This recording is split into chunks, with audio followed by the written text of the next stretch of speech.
जब बंदूकें चुप हुईं और हवाओं में सुकून लौटा, माँ ने बुलाया और भक्तों का कारवां चला।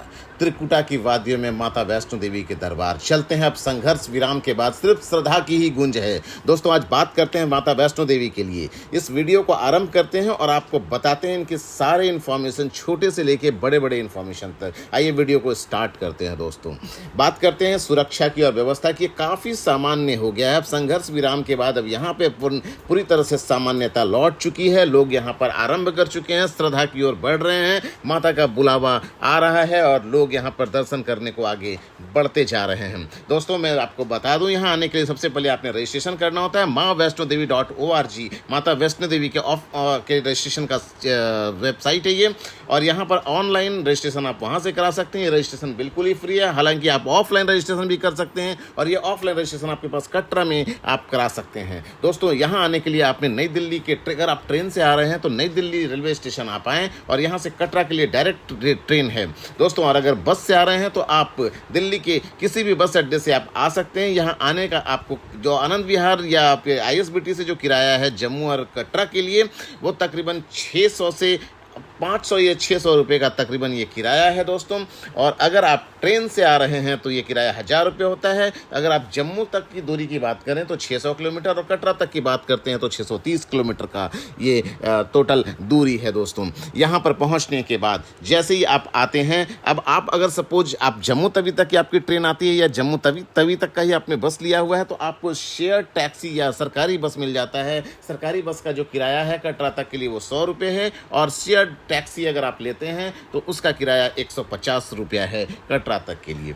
दोस्तों, अब आप कटरा पहुंच चुके हैं तो सबसे पहले अपने लिए एक अकोमोडेशन ढूंढना आपके लिए बहुत ही ज़रूरी है। अगर आपने ऑनलाइन बुकिंग कर रखी है तो ठीक है, अदरवाइज बहुत सारे धर्मशाला और होटल हैं यहाँ पर। आप यहाँ देखेंगे निहारिका श्री माता वैष्णो देवी श्राइन बोर्ड के द्वारा संचालित ये डॉर्मेट्रीज का प्लेस है, जहाँ पर निहारिका है, शक्ति और त्रिकुटा डॉर्मेट्री है जो कि 150 रुपये आपसे लेते हैं।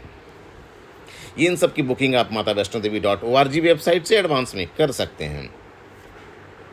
अब जब आपने बुकिंग कर ली है, और अगर नहीं तो प्राइवेट होटल आपको 1500 से 2000 रुपये के रेट पर प्राइवेट होटल में भी आप एकोमोडेशन ले सकते हैं। उसके बाद खाने की बात करें तो 100 से 150 रुपये में आपको यहाँ पर थाली मिल जाती है। अब मैं चाहूँगा कि आप पूरी रात आराम करें और सुबह 4 बजे आप बाणगंगा या ताराकोट मार्ग से, जो कि वहाँ से दूरी 13 किलोमीटर है भवन की, जहाँ जो कि पूर्ण करने में आपके पास 6 से 7 घंटे का लग जाते हैं। ऑलमोस्ट ये 6 से 7 घंटे लग जाते हैं। लेकिन ये यात्रा आरंभ करने से पहले सबसे पहले आपने करना है RFID कार्ड। ये RFID कार्ड ये फ्री में बनता है और दोस्तों इसके लिए आपको आधार कार्ड आपके पास होना बहुत ज़रूरी है। आधार कार्ड के बाद आपने RFID कार्ड बना लिया। इसकी एक कंडीशन और होती है कि जैसे बनता है उस समय के 6 घंटे के अंदर आपने बाणगंगा की चौकी या ताराकोट की चौकी को आप पार कर जाना होता है। आप यहाँ जाने के लिए पिट्ठू का सहारा ले सकते हैं, पालकी का सहारा ले सकते हैं, हेलीकॉप्टर का सहारा ले सकते हैं। घोड़ा अगर आप लेते हैं तो दोस्तों 1200 से 1250 रुपये इसके चार्ज हैं। पालकी के 3200 से 4000 चार्जेज हैं। और दोस्तों पिट्ठू अगर आप करते हो तो 500 रुपये तक का चार्जेज है। और अगर हेलीकॉप्टर का चार्ज 2100 रुपये, वो भी वन साइड है। दोस्तों, ये सारे रेट मैंने आपको एक तरफ के बताए हैं जो कि नीचे से लेके भवन तक के हैं। अब बात करते हैं दोस्तों, जब आप पिट्ठू के रास्ते से जाना चाहते हैं तो आपके लिए पिट्ठू, पालकी और घोड़े के साथ अगर आप जाते हैं तो आपके लिए बेटर है कि आप जाएं बाणगंगा के रास्ते। अदरवाइज जब पैदल यात्रियों के लिए आपके लिए ठीक है ताराकोट का रास्ता। दोस्तों, बाणगंगा के मार्ग से आप जाते हैं उसमें काफ़ी भीड़ होती है, लेकिन पैदल चलने वालों के लिए जो एक तरह से कहें तो बहुत ही अच्छी तरीके से ये बना रखा है इन लोगों ने, ताराकोट का मार्ग। अब रह गई बात रहने की, बात करते हैं तो आप श्रीधर भवन, कालिका भवन में भी स्टे कर सकते हैं, जहां पर उसके बाद वैष्णवी भवन है, गौरी भवन है। इन सब के रेट मैंने यहाँ पर लिख रखे हैं, आप देख सकते हैं। डबल बेड 1100 रुपये, 4 बेड 1600 रुपये, 6 बेड 2300 रुपये का है। तो दोस्तों, ये उसके बाद आप पहुँच जाते हैं ऊपर मनोकामना भवन, जहाँ पर 150 रुपये में आपको डॉर्मेट्री मिल जाती है। जब आप यहाँ पर पहुँचते हैं दोस्तों तो आप देखेंगे यहाँ पर पार्वती भवन में भी आप स्टे कर सकते हैं। इन सब में स्टे जो है एडवांस में होता है दोस्तों, और ये आप एडवांस बुकिंग आप करा सकते हैं।